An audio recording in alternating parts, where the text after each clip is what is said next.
أحسن قولا ممن دعا إلى الله أحسن قولا ممن دعا إلى الله.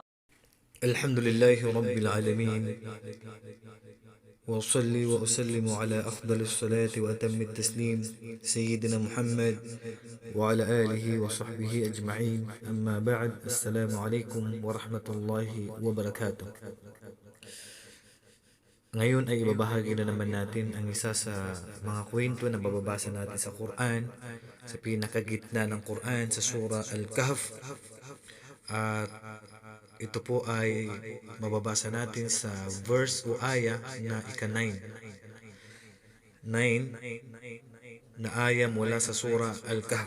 Ito po ang kwento ng mga binata na kinuha o binawi ng Allah subhanahu wa ta'ala ang kanilang buhay habang sila ay nasa loob ng kuweba at nanatili sila ng daang-daang taon hanggat sa kinuha ng Allah ang kanilang buhay at nanatili silang mga binata dahil sa kanilang pananampalataya sa Allah subhanahu wa ta'ala. At narito ang kwento sa kanila.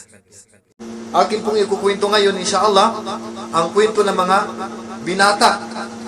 Sinabi ko pong mga binata sa Surah Al-Kahf dahil nanatili po silang binata hanggang sa sila ay namatay. Sa haba ng panahon, inalagaan sila ng Allah, inilayo sila ng Allah mula sa kapahamakan, pati ang kanilang edad, pati ang kanilang katawan ay napangalagaan dahil sa pananampalataya sa Allah subhanahu wa ta'ala. Itong kwentong ito ay nakakapagbigay kaalaman din sa ating mga kapatid na bagong yakap sa Islam. Yung mga paglayo nila sa kanilang mga magulang, sa kanilang mga kamag-anak, sa kanilang pamilya, dahil sa pagyakap nila sa Islam, makakapulot po kayo ng aral dito sa kwentong ito, insyaAllah, kung paano ang mga binatang ito ay lumayo sila sa kanilang mga pamilya at tumira sila sa loob ng kuweba. Tumira sila sa loob ng kuweba. Ano kaya ang dahilan kung bakit sila lumayo? Bakit nila iniwan ang marangyang buhay? Bakit mas inuna nila ang kanilang kabilang buhay kaysa makamundong bagay?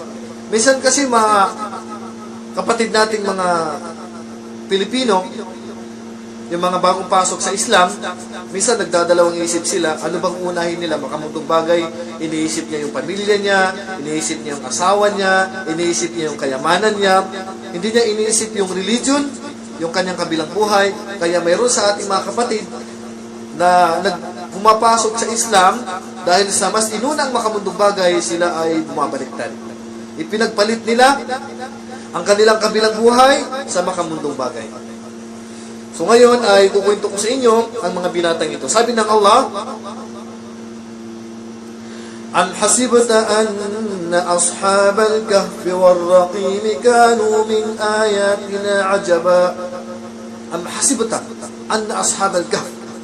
Inaakala mo ba, Muhammad, na silang mga nasa loob ng kuweba, itong mga binatang ito na ating tatalakayin, insyaAllah, war-raqim, na nakasulat doon sa pinto ng kuwebang ito ang kanilang mga pangalan, kanu min ayatina ajaba, ay isa sa tanda ng Allah subhanahu wa ta'ala na nakakamangha. Akala mo, Muhammad, ito ay nakakamangha na? Bagkus, mababa pa lang yan. Itong kwentong ito na ating tatalakayin ay namangha ang propeta sallallahu alaihi wasallam sa nangyari sa kanila, pero sinabi ng Allah kay propeta Muhammad sallallahu alaihi wasallam na hindi pa yan ang nakakamangha. Bagkus ang nakakamangha ay ang paglikha ng Allah maliban sa bagay na ito, katulad ng paglikha sa 7 antas ng langit at ang 7 antas ng kalupaan. Mas nakakamangha ang mga nilalang na yon. إذ أوى الفتية إلى الكهف قالوا ربنا آتنا من لدنك رحمة وهيئ لنا من أمرنا رشدا. Okay. May mga tao noon, sabi nila, sa panahon ni Jesus. Sabi naman nung iba, after na ni Jesus. Sabi nung iba, before sa panahon ni Jesus. Itong pangyayari ito ay nangyari daw sa Roma. Nangyari sa Sa Roma ayon sa tafsir ni Ibn Kathir. Okay. Ngayon, itong mga binatang ito, ang kanilang mga magulang ay mga pinuno o prinsipe. Matataas ang antas ng kanilang mga magulang. Kumbaga sa panahon natin ngayon, ang kanilang magulang ay mayor, governor, congressman, president. Doon, ang mga magulang ng mga binatang ito ay mayayaman. Lahat ng gusto nila nakukuha nila. Kaya lang, hindi nila alam kung sino ang Diyos. Hindi nila alam kung sino ang tunay na Diyos. Gusto nilang ipagpalit ang buhay na marangya, ang magandang buhay, dahil sa nakikita nilang hindi nila kayang tanggapin. Bakit? Kasi ang mga magulang nila nag-aalay ng mga hayop sa mga ribulto. Katulad na nakikita natin sa panahon natin ngayon. Ang mga magulang nila ay sumasamba sa mga ribulto o sa mga Diyos-Diyosan. Yan ang kanilang mga nakikita sa kanilang mga magulang. Itong mga binatang ito na magkakaiba ng magulang. Hindi magkakakilala. Hindi po nabanggit ang dami ng mga binatang ito kung ilang po sila. Pero, ang bawat isa sa kanila ay hindi niya kilala ang kanyang kapwa. Yung isa, ang magulang niya, sumasamba sa ribulto. Ganun din yung isa, ang magulang niya sumasamba sa ribulto, nag-aalay ng mga hayop sa ribulto, nag-aalay ng manok, nag-aalay ng tupa, o ano mga hayop ang kanilang ginaalay para sa mga Diyos-Diyosan. Isang araw, kasi taon-taon, ay nagsiselebrate sila. Ika ngayon tinatawag na piyesta. Nagkaroon ng selebrasyon. Itong mga binatang ito, hindi nila matanggap sa kanilang sarili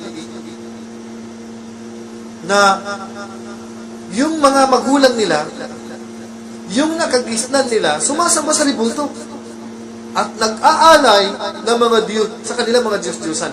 Hindi nila matanggap. Kumbaga, ito yung tinatawag natin na fitra, nature na paniniwala. Likas na paniniwala sa mga binatang ito na hindi pa naman nila kilala yung Islam, pero sa kanilang likas na paniniwala, hindi katanggap-tanggap na sasambahin mo ang ribulto, mag-aalay ka sa ribulto, samantalang hindi naman yan ang Diyos na lumikha sa'yo. Iba't ibang, yung mga binatang ito, iba't iba ang kanilang magulang, pero iisa ang kanilang naiisip. Bakit sinasamba ng magulang namin ito? Bakit nag-aalay sila sa mga Diyos-Diyosan na ito? Hanggat sa dumating ang araw na yun, na mag-aalay na ang kanilang mga magulang, ilalabas ang mga ribulto, mag-aalay sa mga Diyos-Diyosan. Ang ginawa ng mga binata, hindi sila sumama sa kanilang mga magulang, lumayas sila. Kaya sabi ng sa hadis sa propeta sallallahu alaihi wasallam, kapag ang lugar mo, kung saan ka nakatira, ay maaapektuhan ang iyong relihiyon, kapag nanatili ka doon sa kanila, kailangan mong umalis. Kailangan mong lumayas. Kung maaapektuhan ang iyong pananampalataya. So, ang mga binatang ito, ang ginawa nila, lumayas ang mga binatang ito at pumunta sila sa gubat. Pero, hindi magkakakilala ang mga binatang ito. Hindi alam ng mga binatang ito na iisa ang kanilang naisip. Pero, hindi sila nagkasundo na magkita-kita tayo dito, magkita-kita tayo sa bundok. Iisa ang kanilang kagustuhan sa sarili ay ang hindi pagsamba sa Diyos-Diyosan. Lahat sila pumunta sa gubat. Sabi sa hadis ni Bukhari, al-arwahu junudun mujannada. فإذا تعارف منها اختلف وإذا تناكر منها اختلف.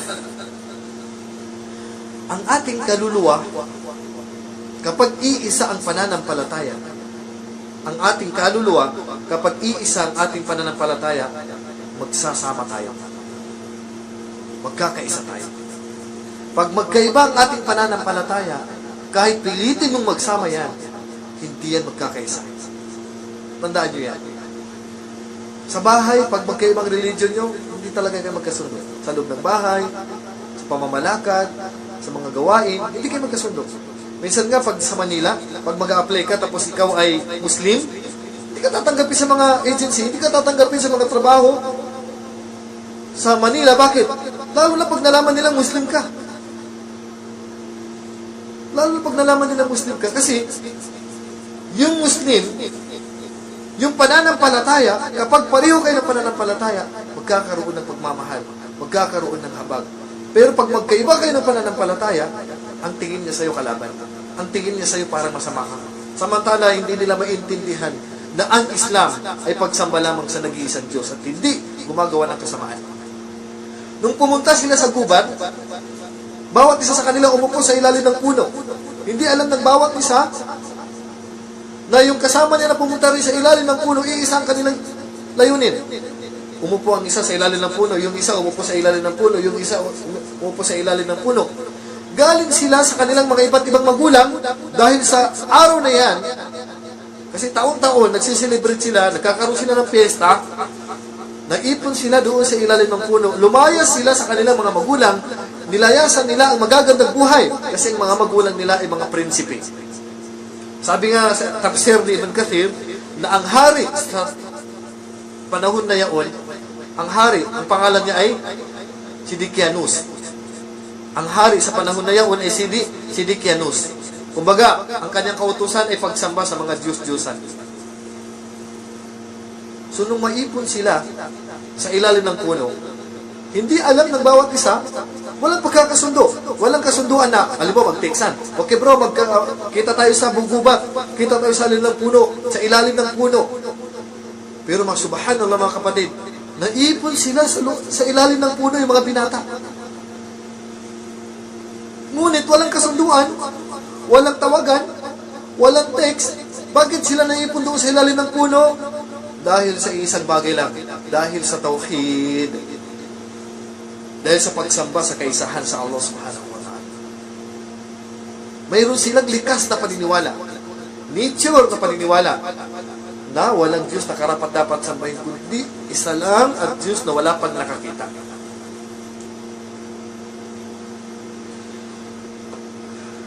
Nung maipon sila sa ilalim ng puno, bawat isa napaisip, bakit nandito itong mga kasama ko? Sabi nung isa sa kanila, magsalita ang bawat isa sa inyo kung bakit nandito sa ilalim ng puno. Nagsalita yung isa sa kanila. Sabi niya, nandito ako sa ilalim ng punong ito dahil iniwan ko ang aking mga pamilya, ang magandang buhay, dahil nakita ko na sumasamba sila sa ribulto at nag-aalay sila sa mga ribulto. Dahil hindi yan ang Diyos na karapat-dapat pag-alayan at karapat-dapat sambahin, kundi ang Allah lamang. Yun ang sabi ng isa. Hindi kilala nung isa yung mga kasama niya. Nandun sila sa ilalim ng puno lahat. Sabi naman nung isa, ako rin. Kaya ako nandito dahil din sa layunin na yan. Iniwan ko rin ang aking pamilya, ang magandang pamumuhay, ang marangyang pamumuhay, dahil hindi ko kayang tingnan ang ginagawa ng aking mga magulang na sumasamba sa mga ribulto at nag-aalay sa kanilang mga Diyos-Diyosan. Kaya iniwan ko sila dahil ang bagay na yan ay para lang sa Allah.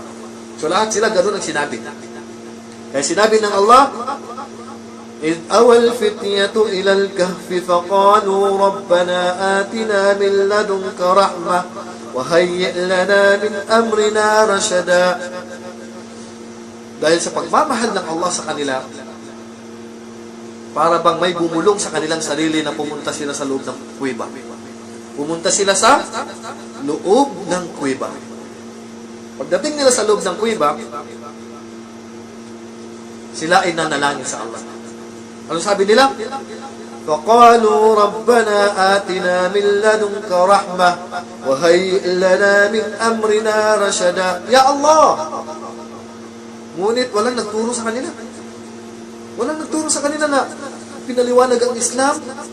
Pero yun yung nature na paniniwala. Na mayroon talagang Diyos. Kaya nga sinasabi namin sa mga Kristiyano na nanunood sa amin ngayon na hindi ka pinanganak na Kristiyano, kundi pinanganak kang Muslim. Kasi may likas kang paniniwala. Ano yung likas na paniniwala mo?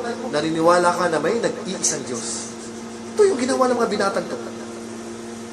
Nagdua sila. قالوا ربنا آتنا من لدنك رحمة. Ya Allah, bigyan mo kami ng iyong habag. Kaawaan mo kami, ya Allah. Kasi, bakit? Iniwan nila kanilang pamilya. Ang gandang pamumuhay. Pumunta sila sa gubat na hindi nila alam.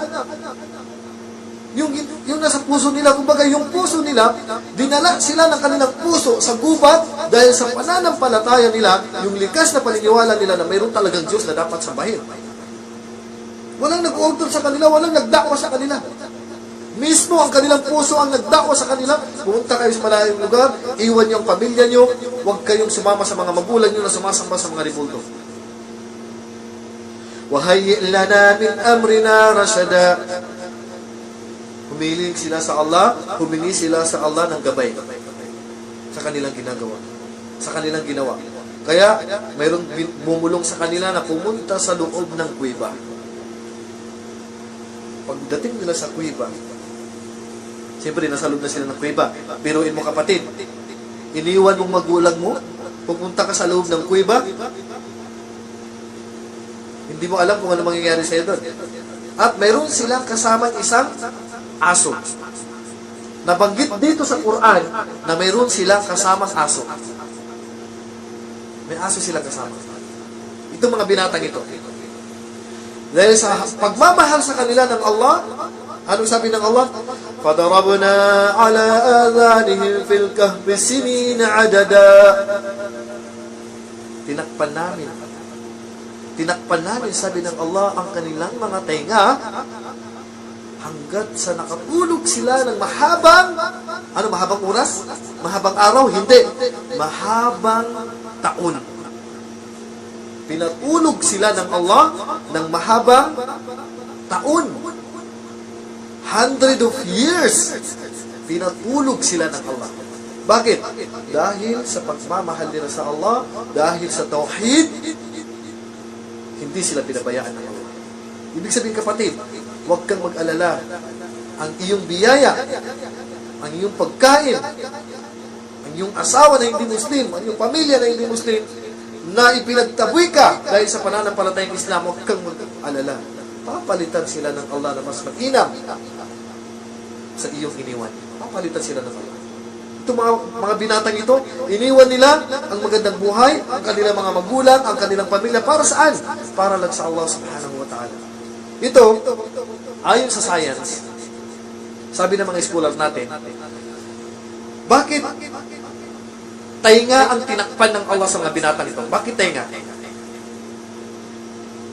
At hindi tinakpan ang kanilang pakiramdam. Sabi nila, sa ating katawan daw, sa ating 5 senses, isa daw ang hindi natutulog. Ang ating pandinig. Yan daw ang hindi natutulog sa atin. Ito ang dalil.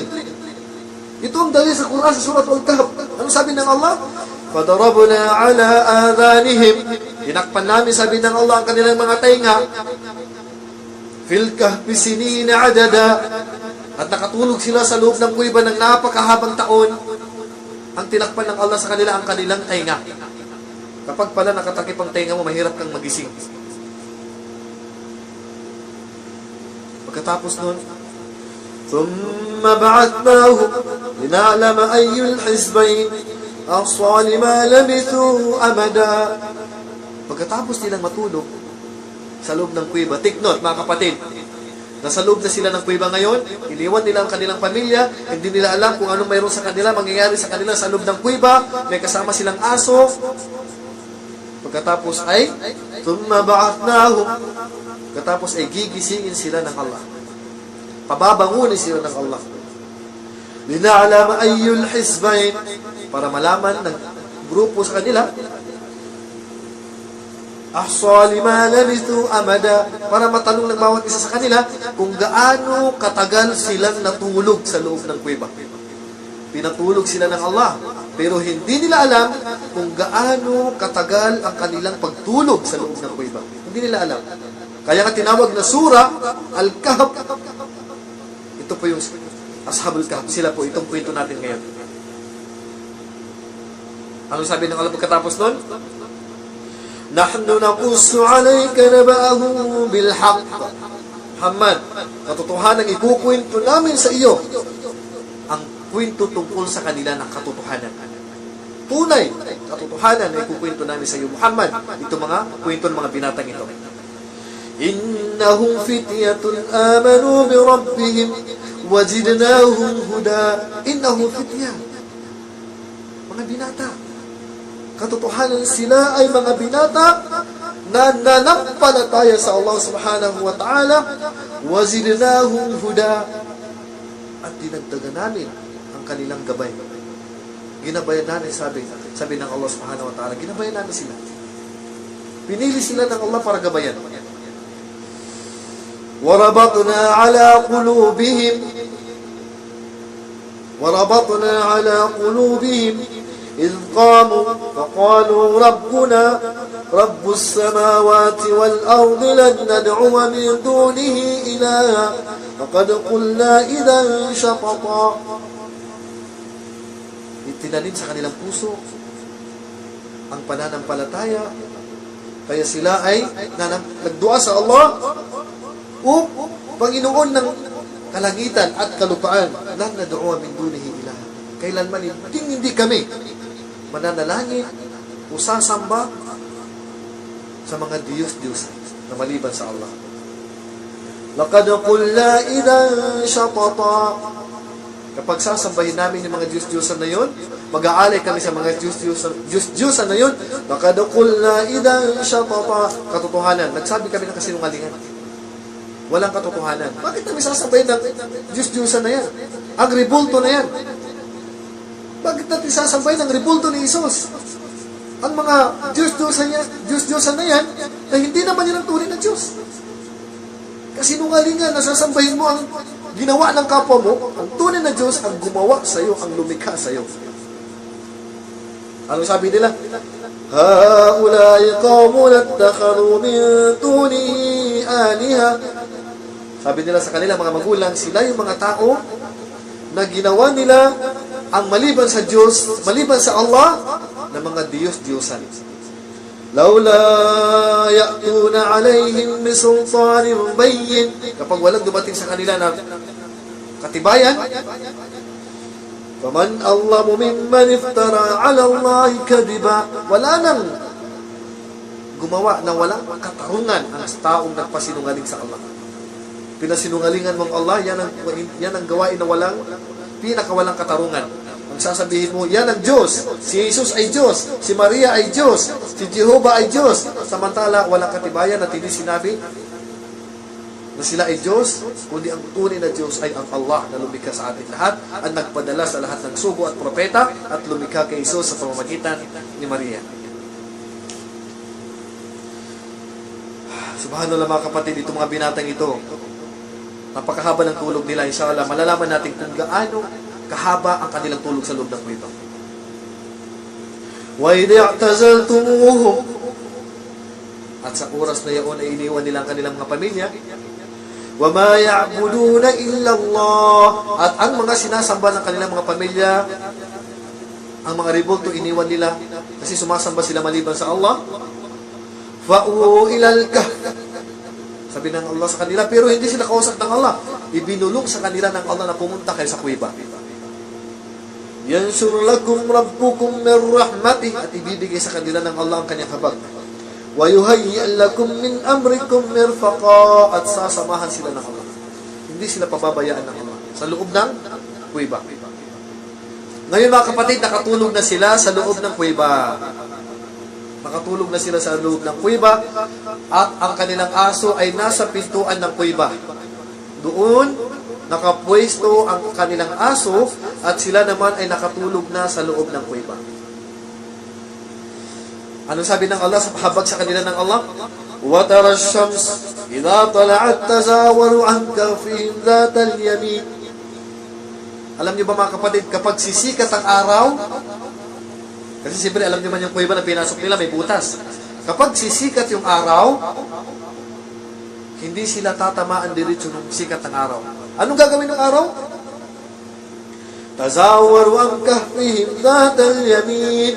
Yung araw, pupunta kanan. Magkakanan. Pag akyat ng araw ganyan, pupunta ng kanan para hindi sila tamaan ng sikat ng araw para masunog ang kanilang mga balat. Subhanallah. Yung araw, inutusan ng Allah na kumanan. Bakit? Para sa kanila.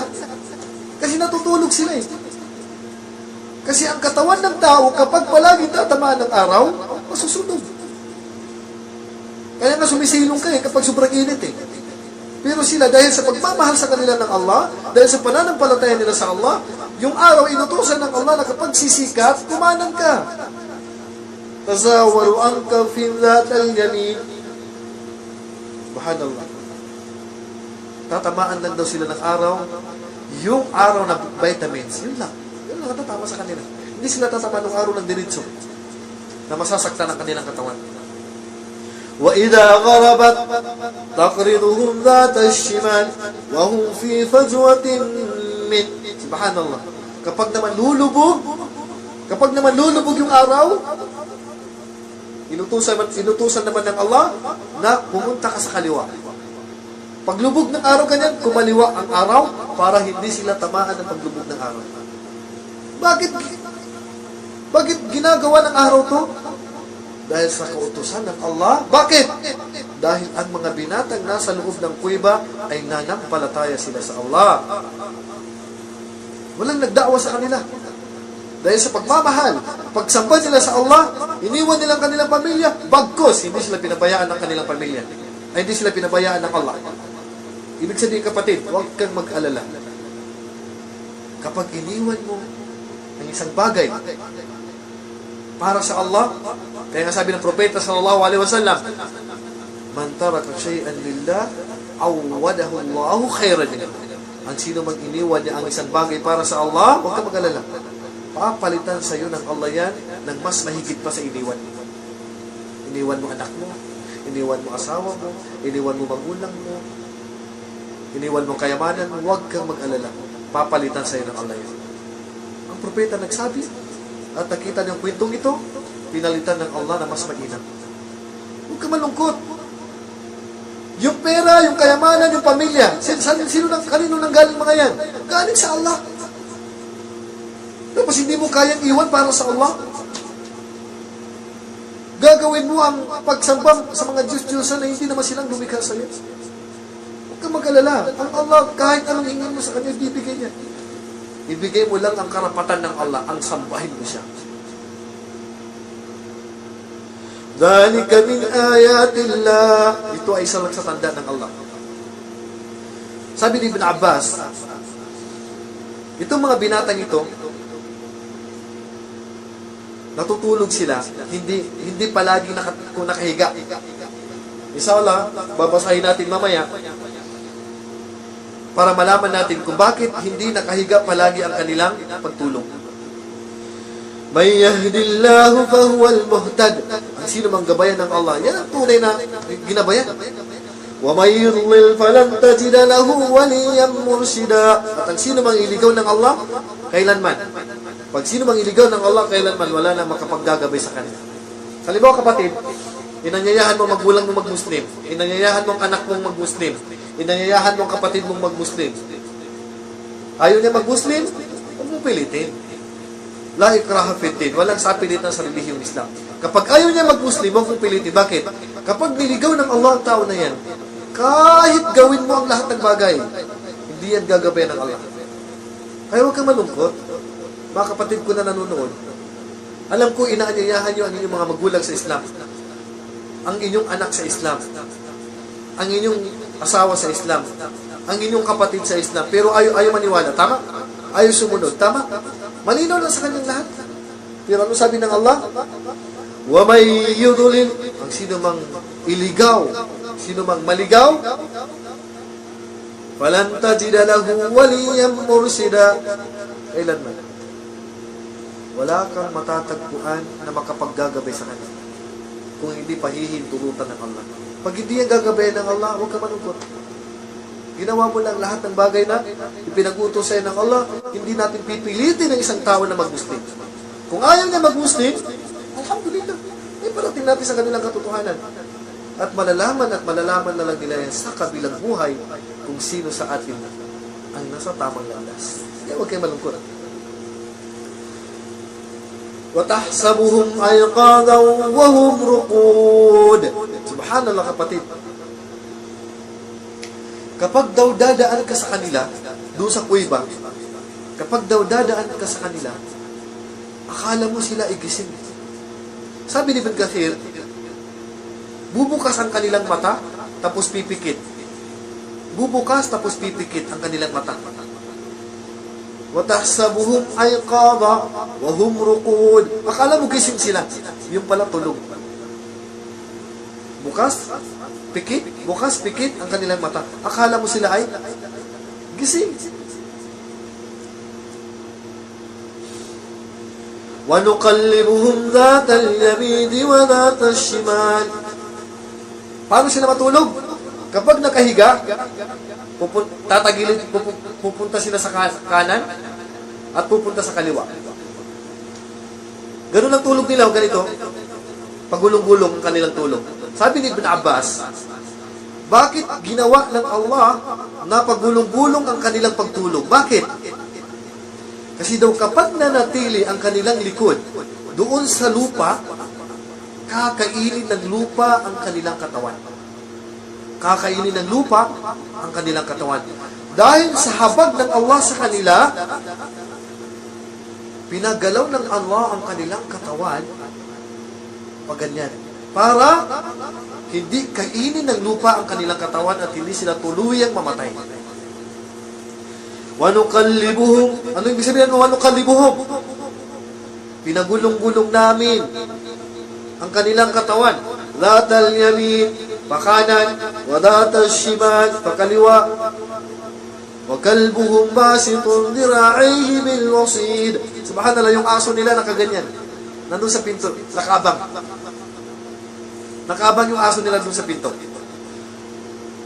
Yung aso, pag nag-alaga po tayo ng aso, na wala tayong layunin, aalagaan mo lang sa loob ng bahay, bawat araw, mababawasan ka ng isang bundok na gantimpala. Mababawasan ka, isa o dalawang bundok na gantimpala. Araw-araw.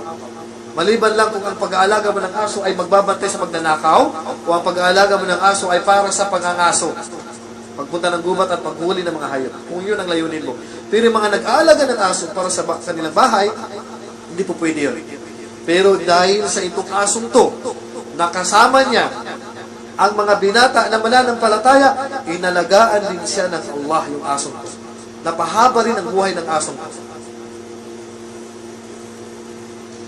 Lawit tala'ata alayhim, sabi ng Allah, lawit tala'ata alayhim, kapag titingnan mo yung mga batang yan, kapag dadaan ka sa kanila, at sisilipin mo yung kuiba, titingin ka sa kanila,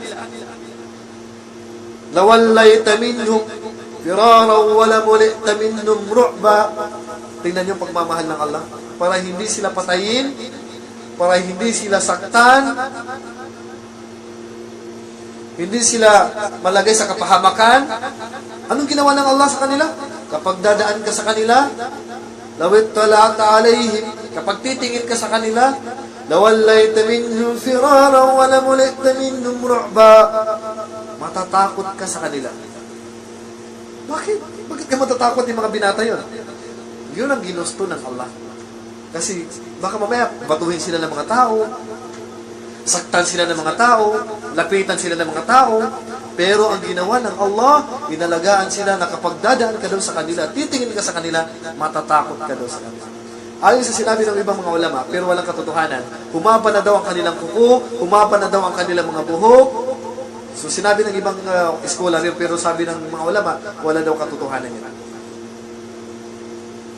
Okay. Sobrang haba ng tulog nila, mga kapatid, sa loob ng kuweba. Ang haba ng tulog nila.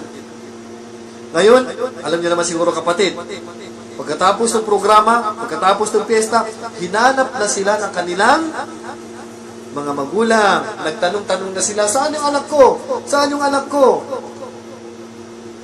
Punta sa kuweba, ay punta sa mga kagubatan, punta sa mga ibang bayan, para hanapin ang kanilang mga anak. Pero sa tingin nyo ba, magtatagal ang kanilang magulang sa paghahanap? Hindi magtatagal ang kanilang mga magulang sa paghahanap. Bakit? Tulog sila sa loob ng kuweba. Kaya walang makakakita sa kanila. Gaano katagal na tulog? Malalaman natin insyaAllah kung gaano sila katagal na tulog at gaano sila katagal pinatulog ng Allah sa loob ng kuweba. وَكَذَلِكَ بَعَثْنَاهُمْ لِيَتَسَاءَلُوا بَيْنَهُمْ. Subhanallah mga kapatid. Gising na sila ngayon. Subhanallah. Gising na sila ngayon. وَكَذَلِكَ بَعَثْنَاهُمْ. Pagkatapos sabi ng Allah, nagtulog nila, ginising namin sila. لِيَتَسَاءَلُوا بَيْنَهُمْ. Subhanallah. Susubukin sila ngayon ng Allah, magtatanungan. لِيَتَسَاءَلُوا بَيْنَهُمْ. Tatanungin ng bawat isa ang kanyang kasama. قَالَ قَائِلٌ مِّنْهُمْ كَمْ لَبِثْتُمْ. Tatanungin ng isa sa kanila ang kanyang kasama. Gaano ka katagal na tulog? Kasi natulog na sila eh. Gaano ka katagal na tulog? Kasi nagising sila ngayon. قَالُوا لَبِثْنَا يَوْمًا أَوْ بَعْضَ يَوْمٍ. Sabi nung isa sa kanila, natulog ako ng isang araw. Isang araw. Sabi nung isa, hindi, natulog ako ng kalahating araw.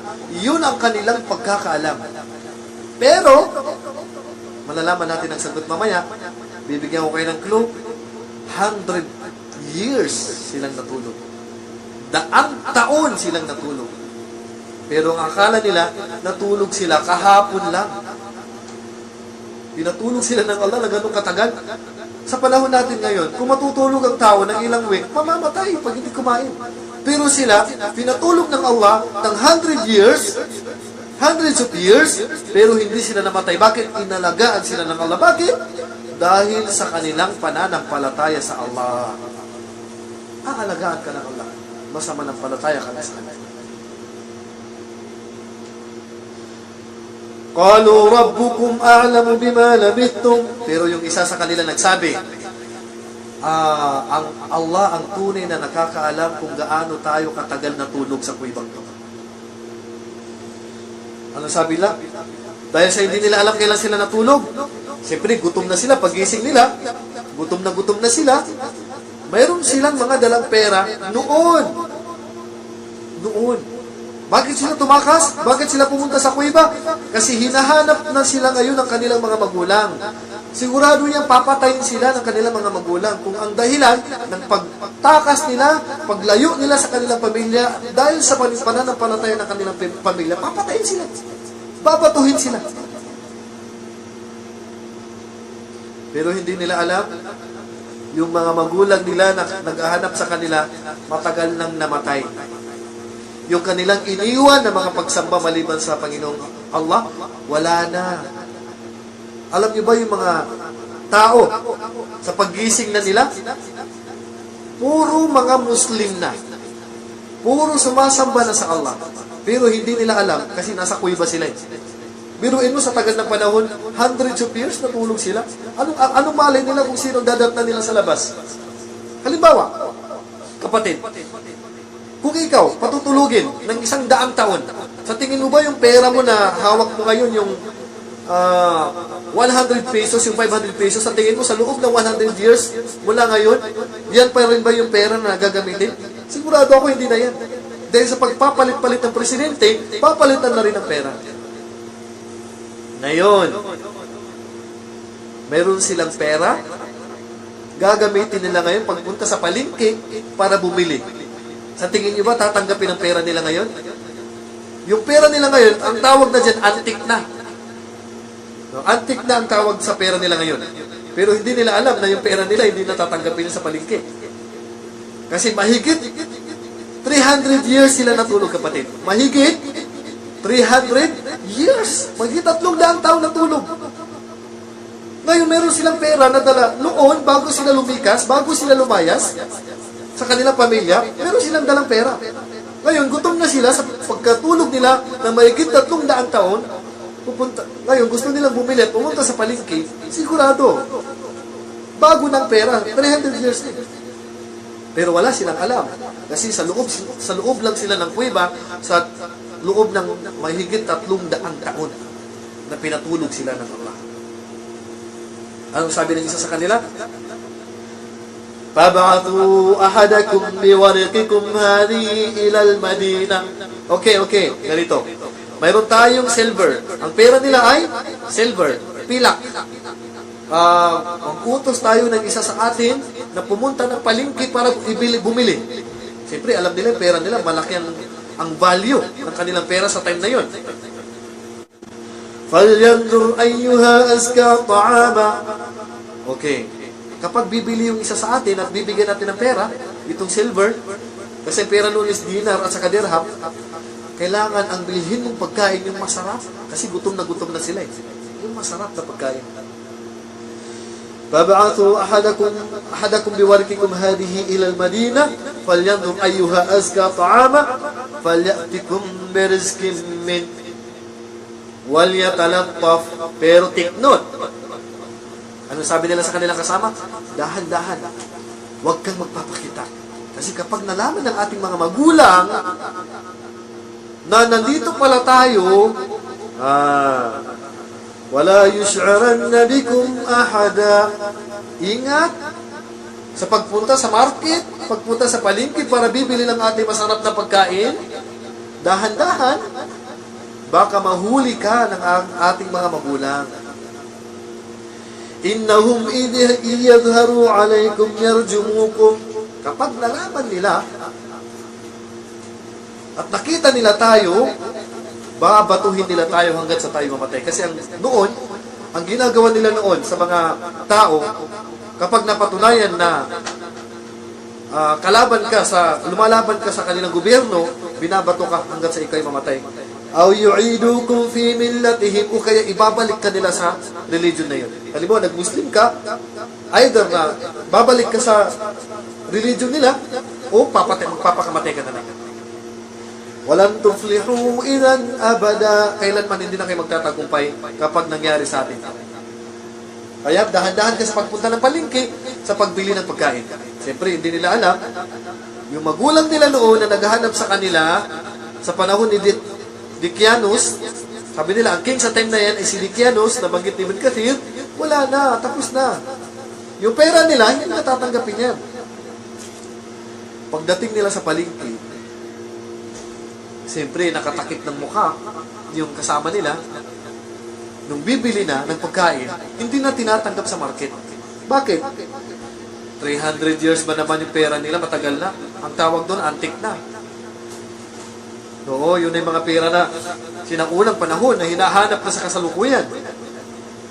Nung makita nung nagtitinda yung pera niya, namangha. Subhanallah, ito yung pera na hinahanap ngayon. Saan mo ito nakuha? Saan mo napulot? Ituro mo. Sabi niya, hindi yan. Sabi niya, Kwan, hindi yan antik na pera. Sabi niya, ituro mo. Nagkaroon sila ng bangayan doon sa binibilhan niya kasi nga, yung pera talagang napakamahal ng halaga nun. Hanggat sa hindi naniwala yung nagtitinda, sabi niya, halika, pumunta tayo sa Kwan. Kasi, sabi niya kasi pera daw. Ibinanggit niya yung Sidikiano, sabi niya, siguro baliw itong binatang ito. Bakit nagkukwento siya ng bagay na matagal ng panahon? Yung pera na yun, sa mga tao na kanilang dinatnan, yun na yung mga nahuhukay na pera. Yung mga noon na malaki ang value.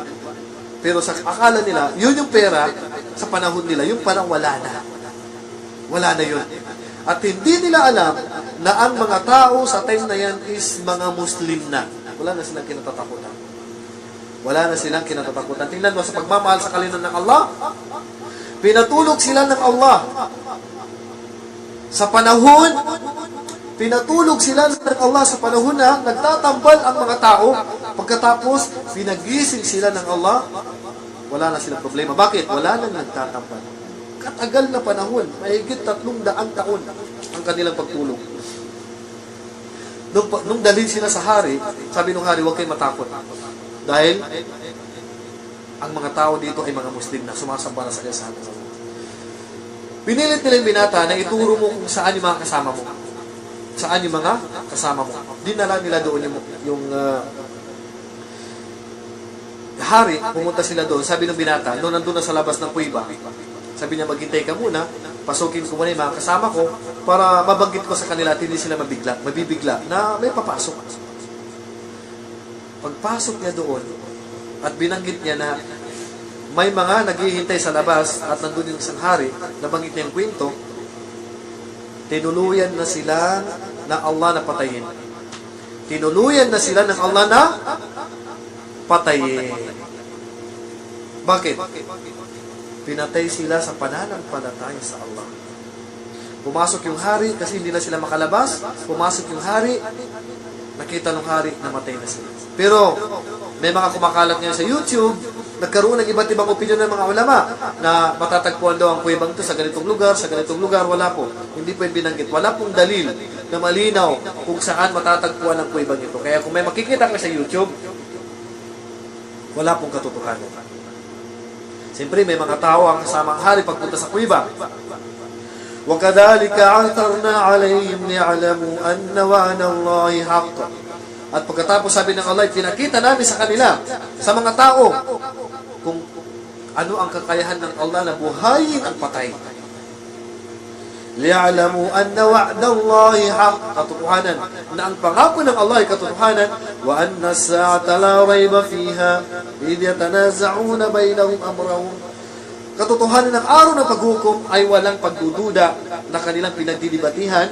فَقَالُوا بَنُوا عَلَيْهِمْ بُنْيَانًا. Nagdidibate na sila ngayon. Sabi ng iba, gawan natin ng masjid. Gagawan doon ng masjid yung bangkay ng mga binata. Namatay sila mga binata. Hindi sila tumanda. 300 years na natili sila mga binata. At namatay sila mga binata.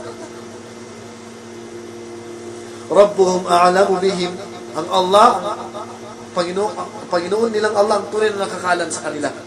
Qala alladhina ghalabu ala amrihim lanattakhidanna alayhim masjida. Yung una, sabi nila, lalagyan natin ng pader para hindi mapakialaman ng kanilang bangkay. Sabi naman ng iba, hindi. Gawan natin ng masjid. Kasi mga tao noon, kapag may namatay na mananampalataya, ginagawa nila ng masjid. Pero take note, ang propeta sallallahu alaihi wasallam, tunay na ipinagbawal niya na gawan ng masjid ang taong mananampalataya.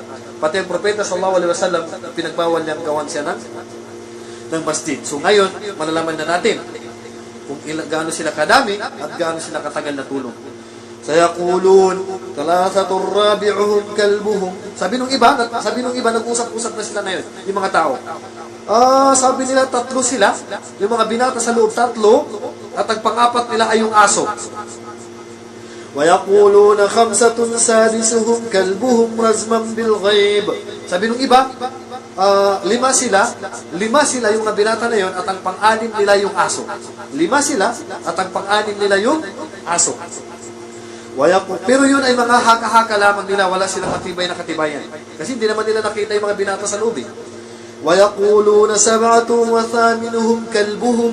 Sabi naman nung iba, pito, at ang pang-walo nila yung aso. قُلْ رَبِّي يَعْلَمُ بِعِدَّتِهِمْ مَا يَعْلَمُهُمْ إِلَّا قَلِيلٌ. Tunay na ang Allah ang nakakaalam sa dami nila. At konti lang ang nakakaalam. At sabi ni Ibn Abbas, isa ako sa nakakaalam sa dami, sa kung gaano sila kadami. فَلَا تُمَارِ فِيهِمْ إِلَّا مِرَاءً ظَاهِرًا وَلَا تَسْتَفْتِ فِيهِمْ مِنْهُمْ أَحَدًا. Huwag ka magigipagdebate sa kanila, Muhammad, maliban sa hayag lang yung alam mo lang yung sagot. At huwag kang magtatanong sa kanila kahit sa kanino. Huwag kang magtatanong sa kanila. وَلَا تَقُولَنَّ لِشَيْءٍ إِنِّي فَاعِلٌ ذَلِكَ غَدًا إِلَّا أَن يَشَاءَ اللَّهُ. Dito na sinabi ng Allah kay Propeta Muhammad, huwag mong sasabihin na gagawin ko ito bukas. Sundan mo ng insyaAllah. Kaya, nung sabihin na ni Propeta Muhammad sallallahu alaihi wasallam ang insyaAllah, ikinuwento na ng Allah kay Propeta Muhammad ang kwento ng mga binatang ito sa Surah Al-Kahf. Naway nakapulot tayo ng aral mula sa naikwento natin ngayon na mula sa Quran at hanggat sa mga susunod na mga kwento natin tungkol sa mga propeta, sa mga sahaba, sa mga scholar natin, na mga tanyag at mga kwento na mababasa rin natin sa Quran at maliban pa sa kanila. So hanggang dito na lamang. Wallahu a'lam. Sallallahu ala nabiyyina Muhammad wa ala alihi wa sahbihi ajma'in. Assalamu alaikum wa rahmatullahi